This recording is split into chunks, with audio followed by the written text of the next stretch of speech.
She ain't here today. Now she is, but now I'm not. Okay, I'm here.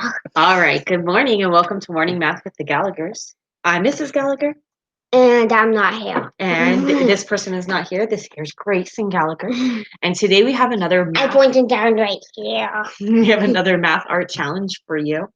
So one thing that I've been doing at night, just to kind of help me decompress a little bit and like calm down after a very busy day, is I've been making these postcards. Like this. Yeah, that I've been sending out to my family and friends to give me something to do, and also hopefully to give them something fun to get in the mail, and hopefully bring a smile to their faces. And so I was drawing this one yesterday, the one that Grayson was just holding up. And Grayson saw it and he was like, "Oh, how do you do that? How do you make all those holes? Because it's a bunch of squiggly lines. And how do you draw that?" No, And so, I meant like the other one. this one. Remember? No, like how did you make the holes in there? Yeah, that's what you said, right? How did you make the holes with the squiggly lines? But like, there's a bunch of blank spaces. Because we had drawn one before where we just took a marker, right? Grayson is really good at these. And we just drew a bunch of squiggles, right? That's what the good I draw. Except for 1 less 8. And so we had drawn this one before, and this one reminded Grayson of that, and he wanted to know how to draw it. So I thought, well, when I'm teaching Grayson, I'm going to teach you guys how to draw it as well. That one's a hard one. Yes, that one's very difficult. There's a lot of little empty spaces. Yeah. So this is what we're going to teach you how to do today. And I'm going to switch over to the Ziggy cam so that you can see us doing it. You like my job to say yeah. Okay. It's like so fun. One of the things that you'll need is 2 pencils. Yeah, so if you're doing it with this. You'll need pencils. I've already marked off my paper. You can see it has squares on it. And then, so if this is a 4x6 grid of squares. And then you'll notice on the outside edges that they're rectangles. They're a little bit smaller. So in the grids, we're going to be drawing I call them slides, the squiggle lines. And then when we're all done drawing the squiggle lines, then we're going to connect them together. And so you need these little rectangles on the outside to connect them together. So Grayson and I will be making ours together at the same time. Is that okay, Gray? Sure. All right. So one thing that I usually have Grayson do, or one of the boys I'll take this one. is we usually flip a coin, because you need to make zeros and ones along the outside edges. Okay. And while Grayson is getting a coin to flip, I'm going to show you why you need your zeros and ones. So this is kind of my answer key of where the slides need to go, where the squiggles need to go.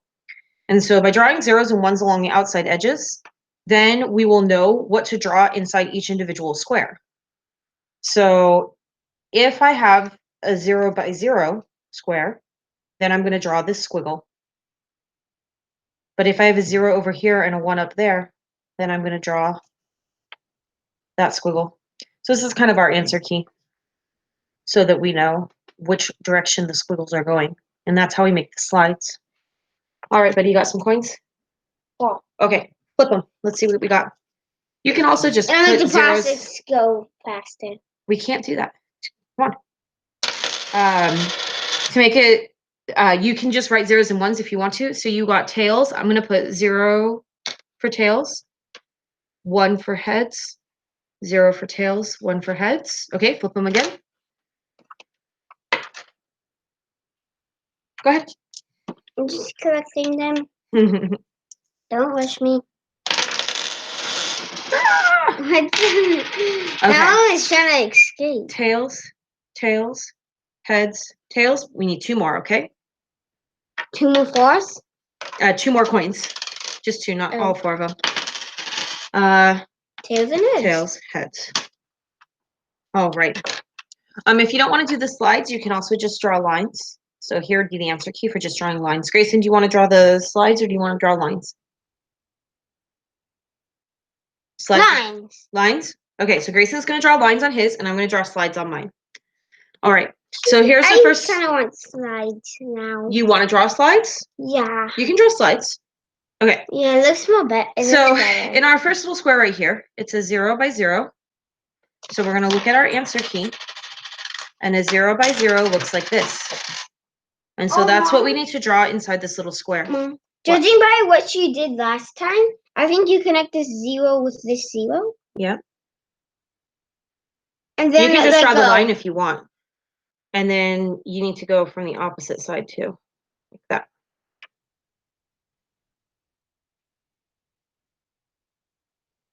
Good. All right. For this next box, I'm not a very good drawer. Yes, you are. This is a 0 by 1 box. Okay. So if we look at our answer key, 0 by 1 is this one. So this one has a line going straight through and another line going behind it. Okay. Now, when we're drawing this one, we want to make sure we connect it with the previous one. So we're going to go like this.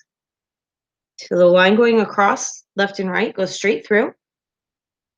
And then there's a line behind it. So I'm going to start it, and then I'm going to start it again. Dang it. Oops, that's okay. That's why we're doing it in pencil. Nope. Actually, we actually just want it to go straight down. Like straight down? Yeah, because it's just right here. Okay. Now this next one, Grayson, what are my numbers for this next one? It's 0 and 1. It's 0 from this side. And what about up here? 0. 0, 0. So then, here we have another 0, 0. So we're going to go back and we're going to do this one again. The one that starts up here. So wait, we want to connect it to this. So we're going to go like that up and like that up. Awesome. And then on the right-hand side, we're going to go down to the bottom and down to the bottom. Okay. And you just kind of keep doing that. So here's the answer key again. You can do slides, or if you don't want to draw slides, you can just draw lines, whatever you prefer. It's just really important that you have this answer key so that when you go on here, you know what you're doing. Oh, I'm going to show them how to finish it, but then we're going to finish it off screen, okay? So if you remember, our original one looked like this, which we need to connect. So what I normally do, you can do it two ways. You can connect these two together, or you can connect these two together. So that's a personal choice you need to make. I usually just connect it across. So when you're all done, you're going to go through around the whole outside, and you're going to connect like this. Okay. And then if I had done this one, which goes like this, then I would connect it like this. So after you've drawn in all of your squares, you want to go back and connect all your loops. And then it's really cool. So depending on, what your pattern was, this one had 2 loops. Sometimes it has only 1 loop. Sometimes it has 3 or 4 loops. It all just kind of depends on how big it is and where your twists and turns went. And so that's our math art challenge for today. Grayson and I are going to finish these postcards, and we'll mail them out. And hey guys, if you want to get your very own math art postcard from Grayson and me, message me. So if you would like one of these postcards, or I bought 100 pack of postcards. I have so many postcards. If you would like any postcards from Grayson and me, just let us know. Send us a message. Oh my goodness, Grayson, is it too early in the morning? Yawn. Send us a message and we will send you a math art postcard from our house, hand drawn. And what do we say at the end, buddy? All done and bye. I always say that.